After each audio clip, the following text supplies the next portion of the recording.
I need you to knock some sense into me. I'm sure you can. Yeah, I don't know. I enjoy listening to you. I don't always agree with everything. All right, enough of this persiflage. So, you want my question? I'm certainly not going to get myself in trouble by telling you what to do. That makes great sense. Gosh, that's good. Did I overwhelm you with words and wisdom? I've got 7 kids. I feel like I could call you every day. Wait, you're telling me I'm wrong?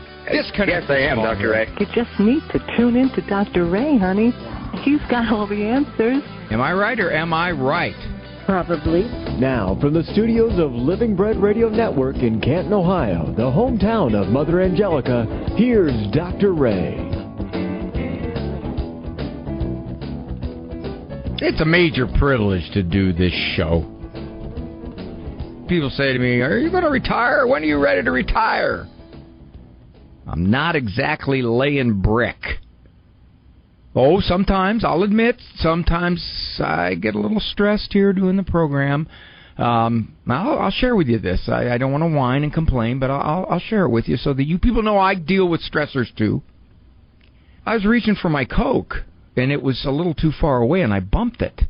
And it tipped over right here on the desk. Now, fortunately, the cap was on it, but it did spill some out that little hole where you put the straw.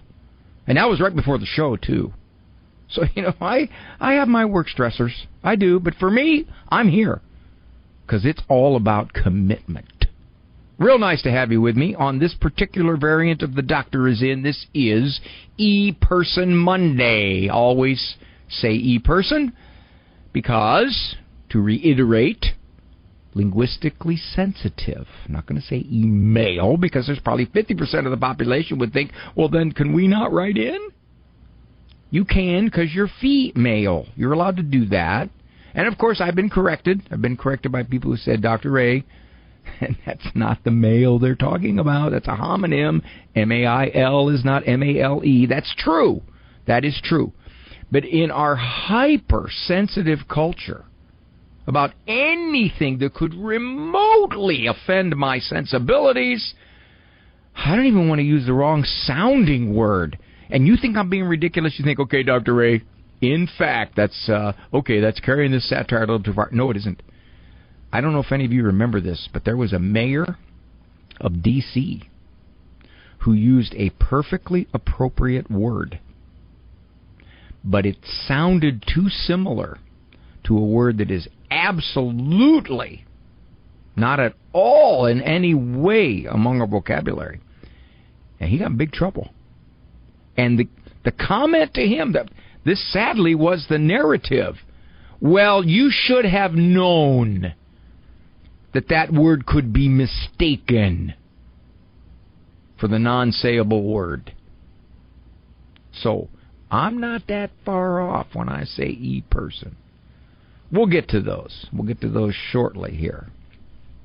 I was sitting in a staffing, a bunch of counselor types in there. I forget who we were talking about. And this one counselor type said, well, we all know that when parents set their standards too high, the children will rebel. And heads were nodding. Oh, God. And I just stood there kind of stone-faced, didn't say much.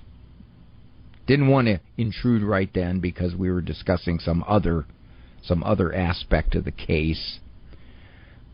But if, in fact, I was feeling a little more rebellious, I would have said, no, we all don't know that. And the reason we all don't know it is because it's not true. It's a cliche. And it is. Let's analyze it a bit. You put your standards high. Now, those of you listening to this program, I'm going to venture a guess that your standards are generally higher than those around you, perhaps many in your own family, regarding raising your children, what you want to teach. You want virtuous children. You don't want just civilized children. And for certain, your standards are much higher than the culture around you. So are you doomed to have these sneaky, deceptive, rebellious children? Are you doomed that when they get old enough, they're automatically just going to throw up everything you tried to teach them? Is that it? I mean, hey, your standards were too high. Well, first of all, let's ask, what are standards too high? Are they relatively too high compared to the culture, compared to others? How do you rate standards? That's the first question. The second question is, what kind of standards you talking about? Your kid plays Little League sports, and you get on him because he struck out. Or you put enormous pressure on his soccer playing because he can't really kick with his left foot, and he should be able to kick with his left foot, even though he's right-footed. Come on, kid, what's wrong with you? You're 9 years old. Are we talking about those kinds of standards where you try to live your life through your kid? Or you're trying to have standards that the kid really can't achieve? I mean, bottom line is he's not a straight-A student, and you're just pushing for straight A's. The kid's coming home with B's. What kind of standards you talking? Now, in the case of that counselor, she was voicing what a lot of expert types mean when they say, if your standards are too high, your kids are going to rebel. What they mean is moral standards, behavioral standards, virtue standards. If they're too high, your kids are going to rebel. Let's look at this again. Let us say that you have a standard that in this house we talked respectfully to each other. Child to child, child to parent, parent to child. That's our standard. There it is. That's the ideal. Is that too high? Maybe we should say, okay, well, that zero tolerance is a little too stiff. How about you're allowed to yell at me twice a week and one snotty eye roll? Because I don't want to really have a standard that's too high here. We go to Mass minimally on Sunday, every Sunday. Well, that's a little high, isn't it? Come on, that even among Catholics, there's only about 17% who do that. So, relatively speaking, your standard's way too high. So, all right, give him 5 Sundays off of his choosing. You really don't want to have too high a standard here. You know what I'm saying? Let's see, he's not allowed to mistreat his sister at all. Yeah, that's a pretty high standard, isn't it? Okay, so he's allowed to push her down twice, scream at her once a week, and tease her about something that's personal to her that would really hurt her. And he's allowed those a week, one time a week. How about that? Do you see how ridiculous that is? By definition, a standard is something you reach for. It doesn't mean you achieve it. Our Lord says, be perfect even as your heavenly Father is perfect. Okay, anybody listening to me perfect? Well, then why would our Lord say that? Because you have to have something to reach for. So when you're teaching standards, that's what you're reaching for, we parents included. You don't get there, of course, and you be prepared to act when you don't. And maybe that's what that counselor was saying. That if you expect adherence to a healthy, high standard, she wouldn't call it healthy. She'd call it too high. I call it healthy. A healthy, high moral standard. When the child doesn't reach it, you don't discipline them. Because it's unrealistic to expect that they're going to reach that standard each and every time. It's unrealistic to expect that he's always going to talk respectfully. It's unrealistic to expect that he'll always treat his sister nicely. That's unrealistic. So when he doesn't, don't discipline him, because that's kind of implying you expect him to do this perfectly. Now, here's the catch. There's an evangelical, high-profile personality who says this: rules without relationship breed rebellion. Now, that sounds like a variant on what that counselor said, does it not? What he's saying is, the kids have to know that your standards are based in love. You're doing this because you love them. You kiss them a lot, you hug them a lot, you tell them how much you love them a lot. You notice the good stuff about them.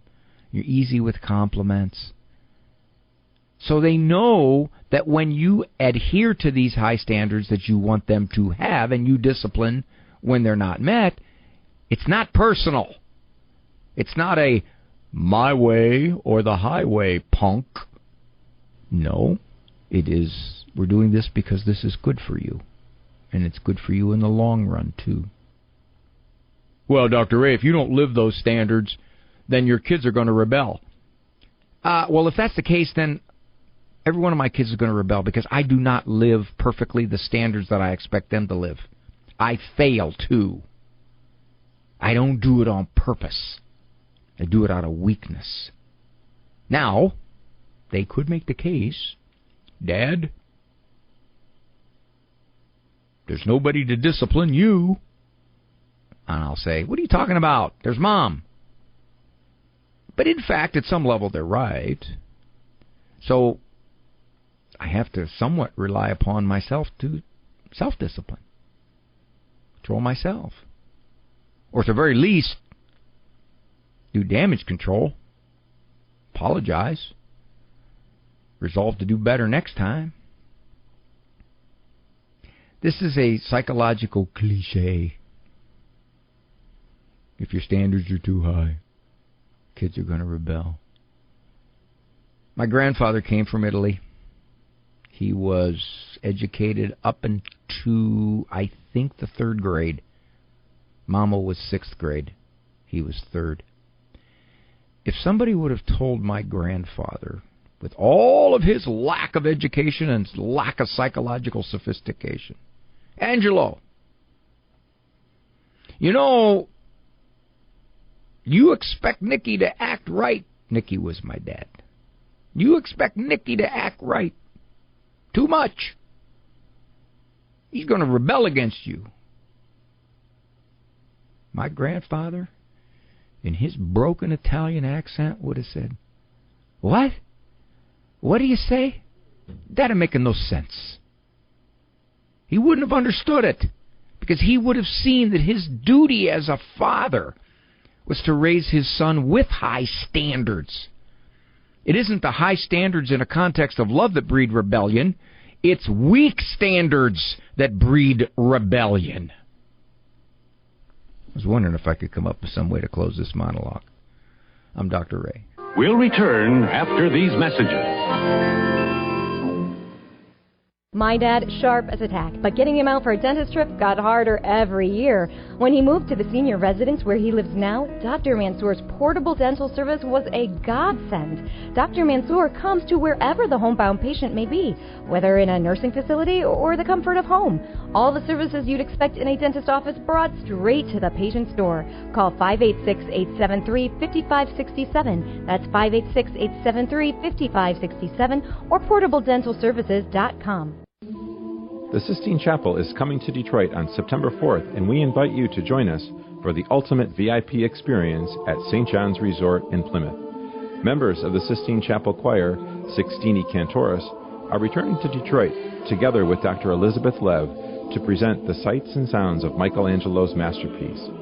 Share a private Mass celebrated by Archbishop Weisenberger in the serene Saints Mary and Joseph Chapel, followed by an exclusive dinner with distinguished guests. Finish the evening with reserved VIP seating at the main concert in the brand new Monarch Ballroom at St. John's Resort.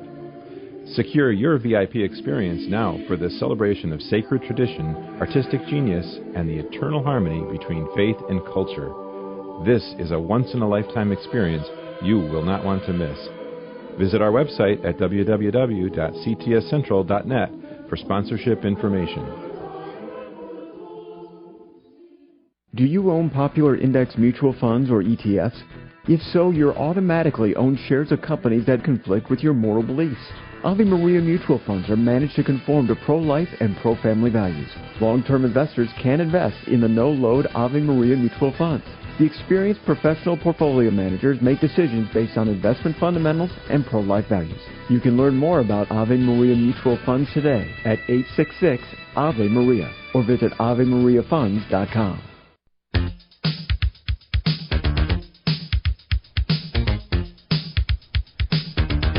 Hitting on 6 of 8. Cerebral cylinders. Thinking and shrinking at the speed of light. Warp factor 3, Mr. Sulu. I know I'm getting too old for those of you to even remember that remark. So popular on the original Star Trek series. Hi, Dr. Ray. This is a question for your show on EWTN. I'm a mom, 3 daughters, 17, 15, 13, married to my husband of 19 years. I have a question. We have lots. Yeah, see, I don't know, Eric, I don't know how to exactly do that. When somebody writes caps, they're supposed to be yelling, right? So she wrote caps in lots, so maybe I should just yell it. All right. We have lots of clutter. My husband's parents passed away 2019 and 2021. They kept everything. My parents are the same. It wasn't hoarding, but they could not part with things. Okay, now let me jump in there. Okay, so hoarding is a serious, extreme piece of behavior. We too often compare what we're doing, which is self-defeating, to the extreme. That's why these afternoon talk shows were so popular. Well, at least I'm not as bad as that guy. Well, at least I don't hoard. Yeah, we don't. It's not filth and it's not junk, but it's excessive. I have relatives who have garages just filled with stuff. It's garage, I can't get the car in there. They got all their stuff in there. And plus they have, those storage sheds you can rent? Okay. Let's see, where's my husband's parents could not part with things. We inherited and took the items we thought we needed. Big thought there. I would probably have capitalized thought we needed. My garage, see, I didn't know this was coming because this was a neat person from a while back. My garage is packed with some of the estate items from my in-laws for the past years, and we haven't opened some of it. The second most expensive thing that people own is their car. And there's a certain irony that we can't get our second most expensive thing into shelter because we have a bunch of stuff in there. My husband also likes to buy stuff we don't need. I also have difficulty parting with items. I know our family feels overwhelmed by our stuff. We have donated things, but there is still more. What is the root cause of this? What are the effects? How do we move forward? I really want to help my family be released from the weight of these items. Always too many water bottles. Yeah, and that line right there says it all. How many of any one thing do you need?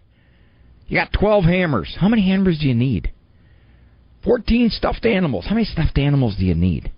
You got books sitting on your bookshelf you haven't looked at for 17 years, and you never will look at them. Give them to somebody. Give them to a seminary. Find charities that want this stuff.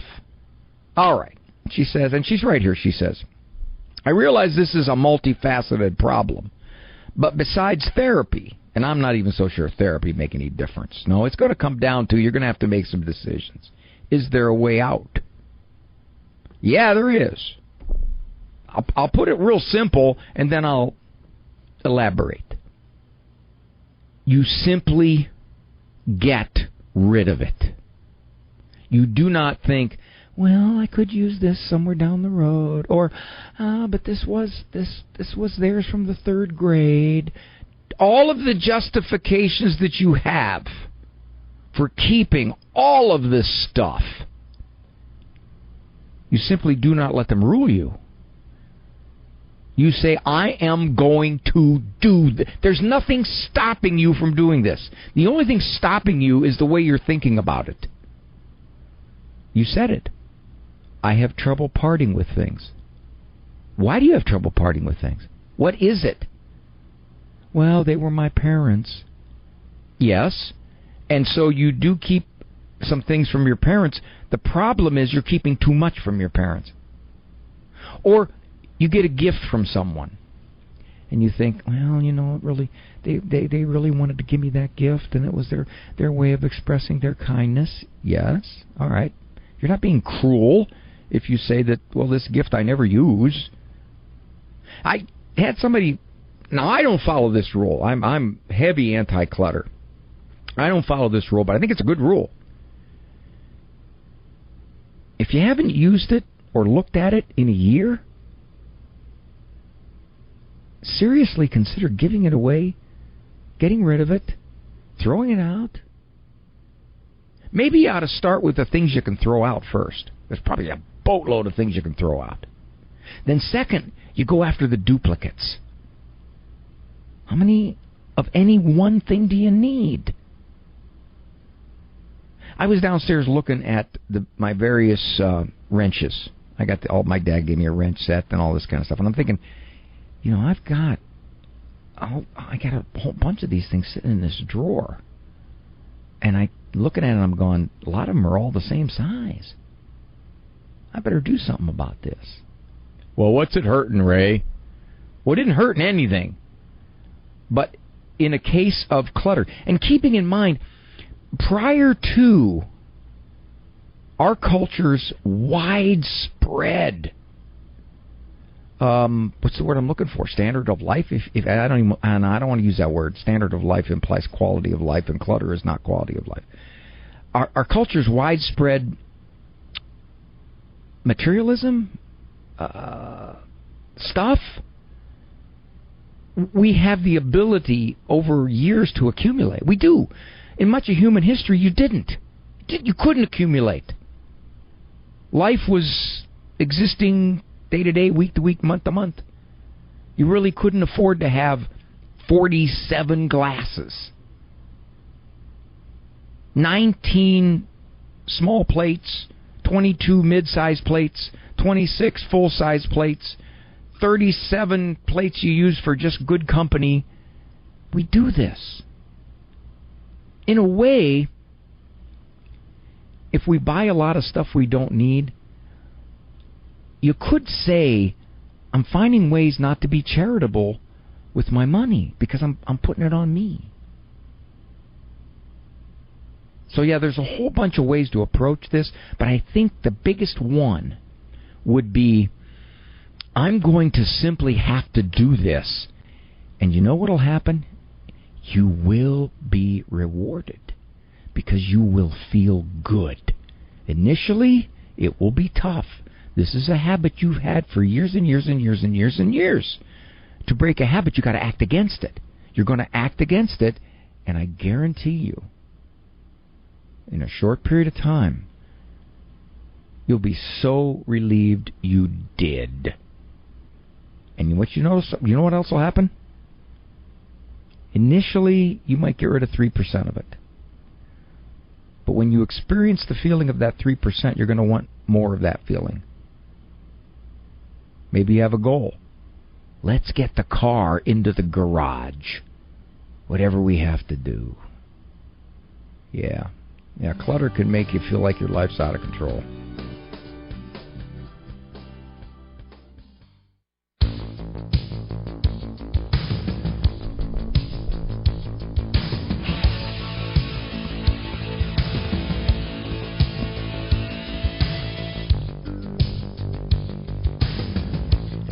Having an in-body experience as I do the radio show. I feel like I'm trapped inside my body, looking outside my eyes. Yeah, weird feeling. A lot of people have out-of-body experiences. Yeah, it's worse to have an in-body experience, especially if you're in your body that is aging.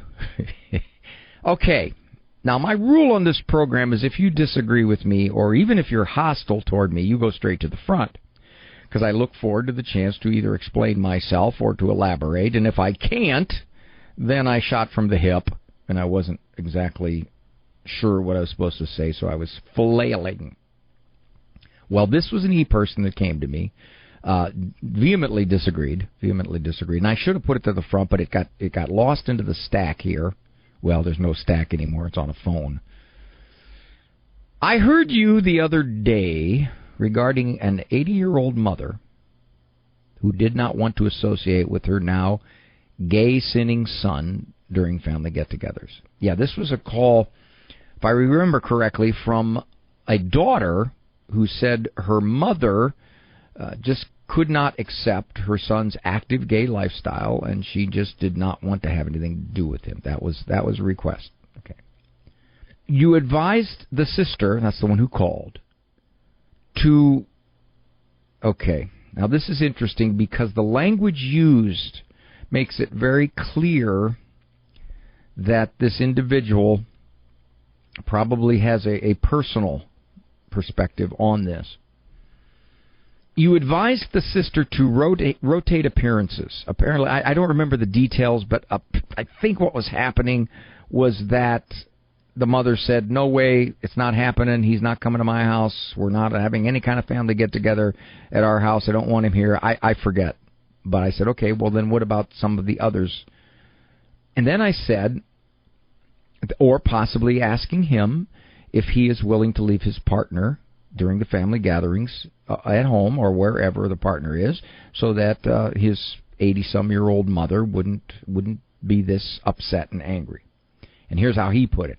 Or you advise for the gay brother fornicator to leave his fornicator partner home. All right, now, obviously, I did not say that, but that's this individual's interpretation and hearing of what I did. In your call, you never mentioned the option of telling her brother, this is the caller's brother, to repent and sin no more. Now, why didn't I? Well, clearly, if I remember the call, the brother was probably, had to be in his 40s or 50s, because the mom was in her 80s. And he said she was 80 years old. I think she was older than that. I think she was 88. Mom was in her 80s. So, if I remember correctly, this was his lifestyle for quite some time. Quite some time. So, for me to say, go to your brother and tell him to sin no more. Tell him to stop that behavior. How would that work? Obviously. And furthermore, you can probably safely assume that he's not viewing what he's doing as a sin. He's probably not in the church or probably not professing Christianity, so, and I say probably, I say highly probably, very few active gay lifestyles embrace Christianity or they reject it. So that's not going to happen. Also, the reason I didn't is because the caller was saying, help my mother to be more at peace with this. Not accepting of it, but more at peace with it. So that she doesn't have this estranged relationship at age 88 with her son. Again, a relationship with someone who is actively sinning does not mean you condone the sin. Tell you what, I got a lot of people in my life who are actively living against God's way. Am I going to just write them all off? All right. Goes on. This nation needs leaders like you on a Catholic network, at least to present God's truth as an option. Oh. Well, because I approached that call a certain way, the implication was I don't present God's truth as an option regarding a whole lot of things. He said, you forgot. Well, I'm not so sure he thought I forgot. I think he thinks I deliberately didn't. but I'll accept forgot. You forgot how to advise. 1, stop that behavior. 2, stop sinning and fornicating. 3, don't disrespect your mother, honor her. 4, respect God's law. Well, first of all, he didn't call in. Not the writer here. I'm talking about the son. The son didn't call in. The sister called in and said, help my mother to somehow, some way have some kind of contact with my brother. That was the question. So if I said, well, you need to tell him to stop doing this. Well, first of all, I'm 100% certain that wouldn't go anywhere. And second of all, that was really not what the caller was asking. But I think here comes the final part. This is where it jumped from, you didn't handle the call right, and I disagreed with you, to an if-then conditional statement. By not telling callers the truth, you are helping them to the gates of hell. Do your job or leave the network.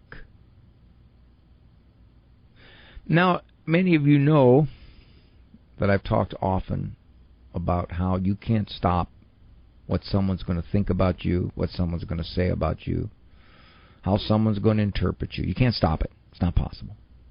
And I've drawn an analogy to these e-persons, where if you get someone who says, you're just wretched, you're vile, you're terrible, you're awful. If myself or people who handle these kinds of radio programs, and I'll tell you, I've talked to the other hosts on Catholic radio, they all get it too. Maybe I get more of it because I deal with these very personal issues that people have strong passions about. If I let that bother me, I had to look at that and say, does he have a point? Should I have done that? No, not at all. Not only would it have been futile, but it would not have approached the situation to try to help it. Speaking truth, well, the sister knew what the truth was. The question was, help my mother to at least somewhat have a contact with her son.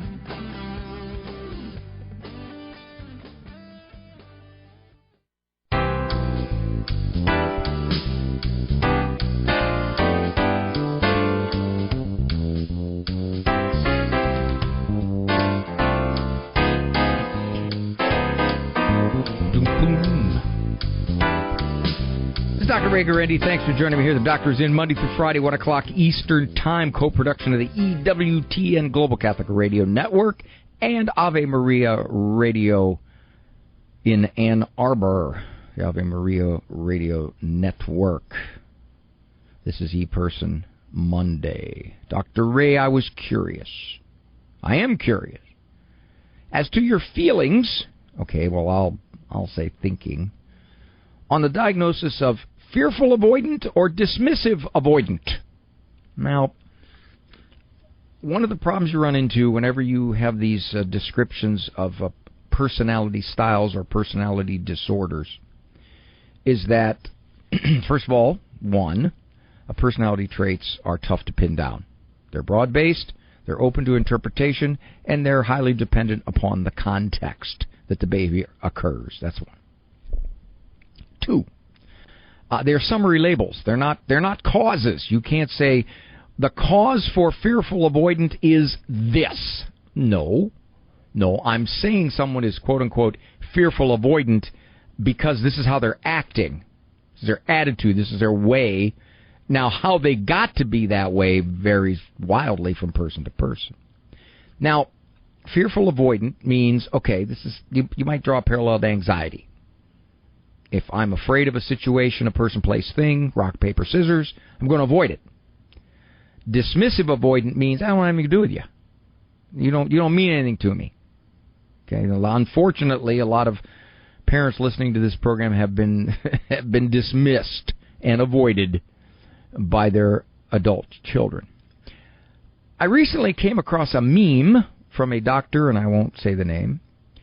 She was describing the difference between the two. As she described the dismissive avoidant, which is, yeah, it doesn't really have a whole lot to do with you. You know what I mean? You don't mean a whole lot to me. I'm just kind of like dismissing you and avoiding you because of it. It was exactly what I experienced with my wife. What was heart-wrenching to me, and this, I think, is the double underlined part of this e-person, is that there did not seem to be any hope for change in these people. A Christian should not let psychology trump the working of the Holy Spirit or the power of prayer, power of conversion, or even the power of maturation. To simply say, that's your trait, and you'll never be different. Well, I'll tell you what. How do you decide which trait will never be different? And how long does it take to never be different? All the way to your death? Well, then you might as well just tell God, I can't do anything about it. Too bad, so sad, I got those traits.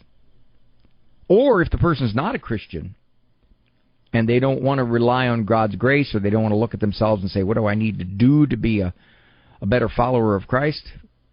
Then you hope that at some level life teaches them and forces insight upon them. But to simply say, okay, because we have said, who's we, most of the time an expert, have said, you have this personality, either disorder or style or trait, and therefore, there's really no hope you're going to ever be any different. Now, that said, are personality traits and styles durable? Yeah, they are. That's why you know as well as I do, you go to the priest and you confess many of the same sins every time you go to confession. Because we have habits and traits that are just sticking with us. He goes on. Because of, and he's referring to the dismissive avoidant description, because of their deep feelings of unworthiness, inability to handle any criticism, no matter how innocent, it just makes them pull further away. The more you try to get close to them, the more they pull away. In your opinion, Dr. Ray, is there any legitimacy in these disorders? The legitimacy is that the traits used to describe the individual may have some realism across a range of situations. They act this way enough that they earn that broad description, dismissive, avoidant. However, no matter what you call it, you're going to deal with how it manifests itself. To call somebody dismissive, avoidant, and saying, okay, you've got that disorder, and because you've got that disorder, our marriage is going to be miserable until the day one of us dies, is a real stretch. The question you have to ask yourself is, since my spouse does not want to seem to change these approaches, hypersensitive to any kind of feedback, whatever it is, what can I do to possibly alter some of this? I'm doing everything I can. Everybody thinks that. But when they come to counseling or therapy, they find out, well, there is some other stuff I could do. Now, will it be successful? I don't know. But obviously the way you've been doing it up to this point hasn't changed things. Deep feelings of unworthiness, inability to handle criticism. It sounds like there's a lot of insecurity there in his spouse. Tremendous insecurity. And when you're dealing with somebody that's highly insecure, Yeah, they can misinterpret things you say. They're quick to take offense. You say something that you think is innocent, and they're going to spin it into some kind of attack. Yes, that's very common. Well, you know that's going to happen. That's a style across enough situations that you say to yourself, okay, rather than me trying to convince them to change themselves, which is to tell them they're sensitive or to tell them, why are you taking it like this, or all of that. In essence, what you're saying is, don't be like that. Find out what you can do, and some of this is self-examination, and some of this is asking them, okay, what do I do that makes you feel like I'm critical? Please tell me what I do that makes you feel like I'm critical. Now, if they can identify a few things, you say, okay, I will change that. Give me some time here. I'm going to work on that. When people come into marriage counseling, there's usually a lot of very, very rock-solid patterns that have just been in place for so long. And to try to crack some of those patterns, he does this, so I do this. She does that, so I do this. He accuses me of this, I don't do that. This stuff is all just kind of locked in. And it usually takes one person to say to themselves and to their partner, I'm going to make some changes here. Whether you do or whether you don't, I'm going to. And that's what I would say. To this writer, I would say, yes, you never say there's no hope. That's crazy. Unless the person has an actual illness that's terminal. But as long as we're alive, the possibility of change exists.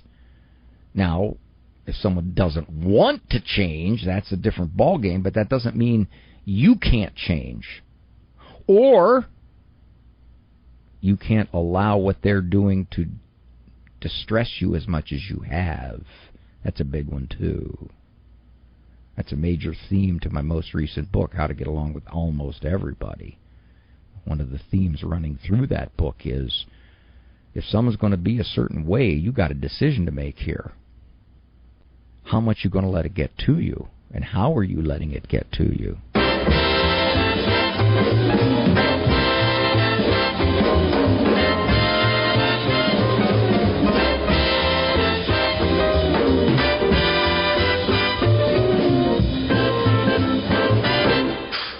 Underwritten in part by the following nonprofit. Are you paying high prices with a traditional health insurance company that pays for things that violate your conscience?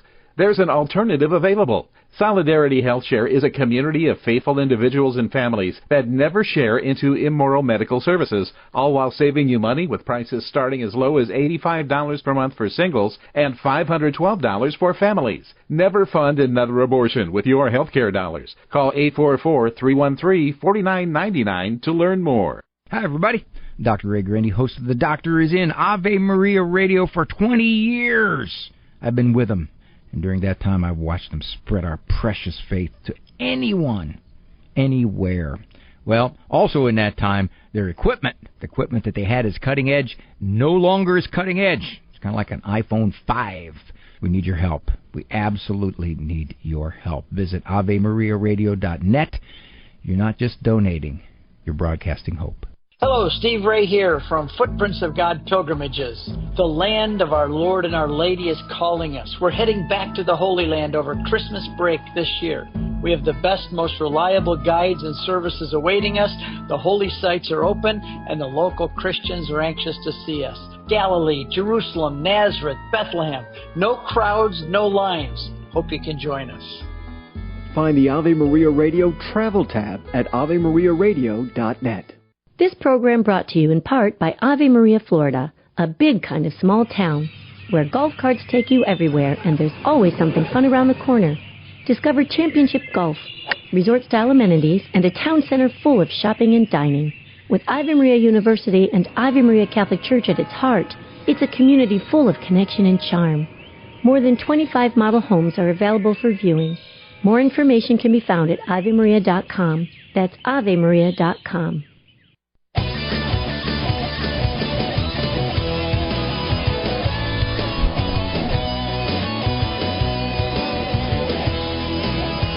got time for one more E-Person on this E-Person Monday.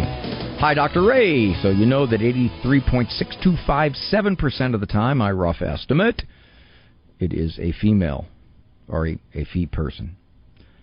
How do you handle a spouse that never thinks he's in the wrong? I love my husband, but it is super difficult to get along when he won't consider other viewpoints and disagreements with anyone, not just me.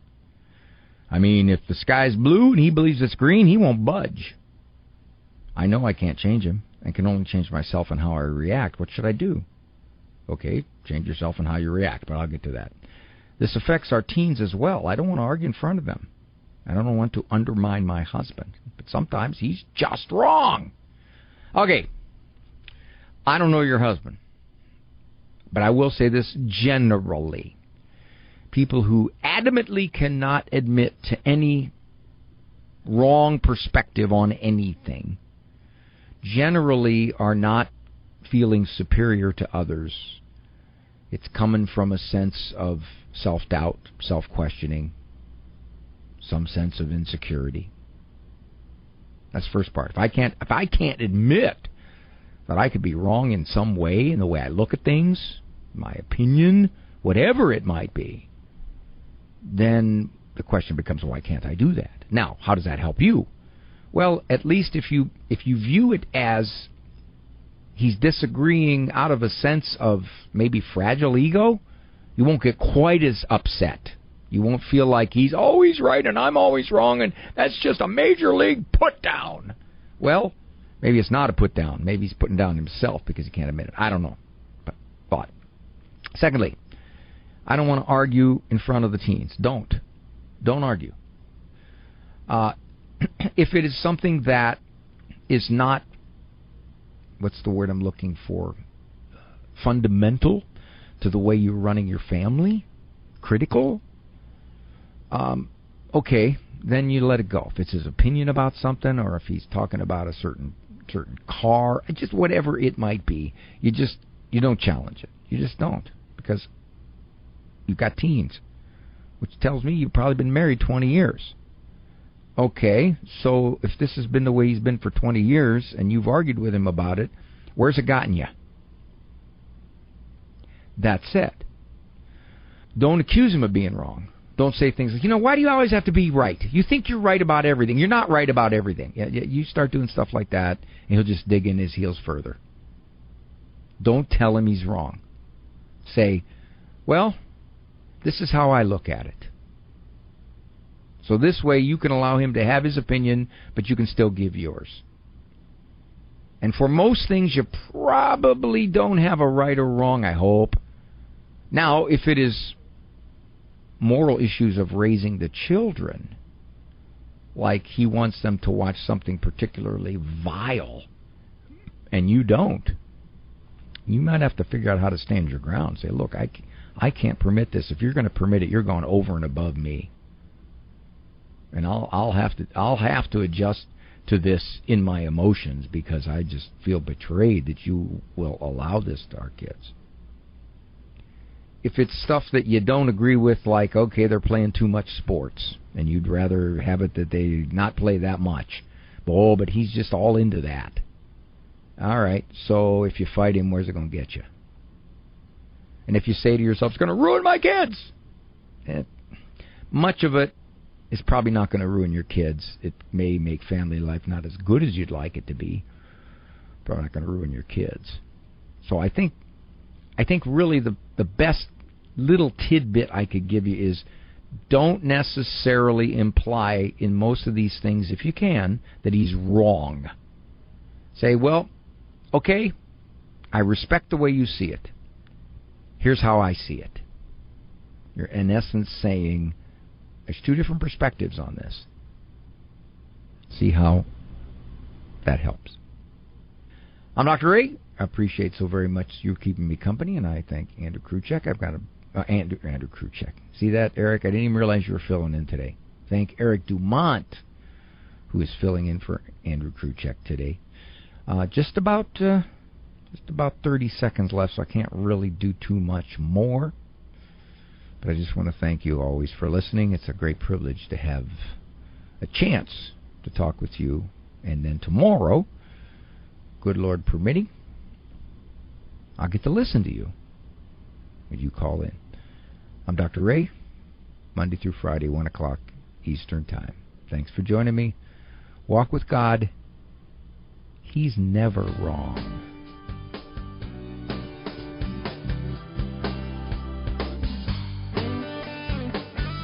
For information on Dr. Ray's presentations, books, and CDs, visit drray.com and follow him on Facebook and Instagram. The Doctor Is In is a co-production of Ave Maria Radio and EWTN Radio and carried across the EWTN Global Catholic Radio Network.